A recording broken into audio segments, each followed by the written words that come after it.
everyone, my name is Natalia Vega Santiago and I'm a third-year PhD student at the University of Arizona, and I study asteroid samples and how maybe they can carry ingredients for life. And so I also created Extremoverse, which is the game we're about to play, because I love thinking about life in other places, and I hope you guys do too as you're playing the game. So have fun, and I hope you enjoy it. Hi everyone, welcome to the game table, and today we're going to be playing Extremoverse, which is a game to survive and thrive in the extremes. And so let's go over what we're seeing on the table. So we have our instructions, which is how to set up and how to win the game. And then if you turn this card around, you have your conditions, which are with these symbols over here, where blue is going to mean low, yellow is going to be intermediate, and then high is going to be red. So we're going to set up this over here, and you can use it in the game to kind of just understand the symbols a little better and what each card is trying to tell you. And when we're looking at these two piles of cards, here we have our environments, which have a blue border, and then we have our extremophiles, which have a yellow border. And so we have a wide variety of different species that are going to be kind of your Pokemons to battle against each other.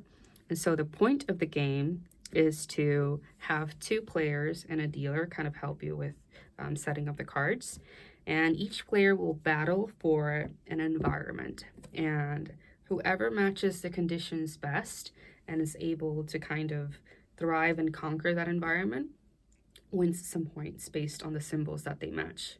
And so let's give it a shot. So we'll have our dealer pick an environment that they like the best.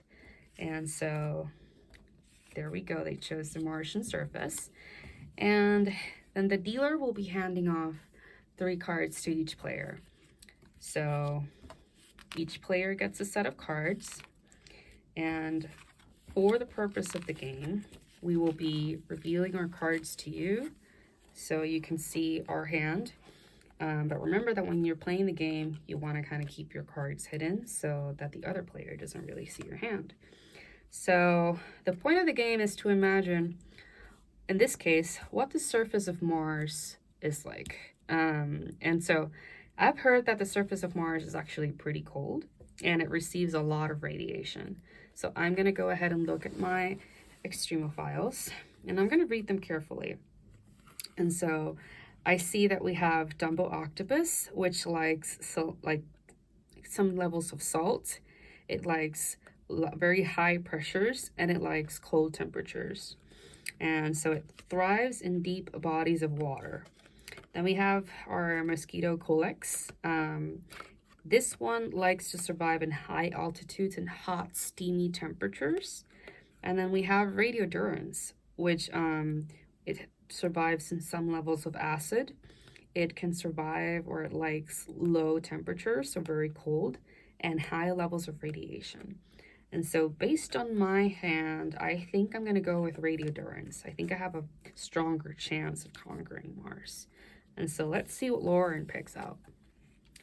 So Lauren picked out Montagnia, and Montagnia has an ability to survive hot temperatures and low humidity.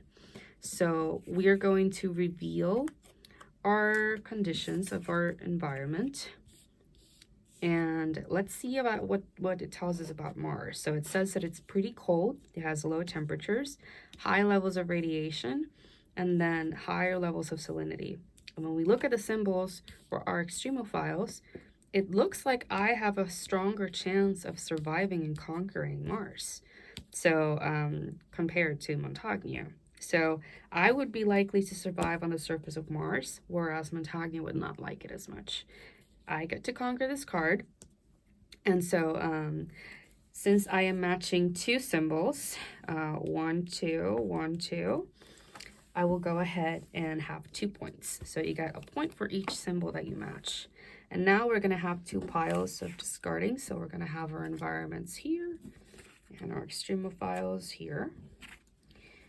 And the dealer gets to hand us another card of extremophiles and gets to choose another environment.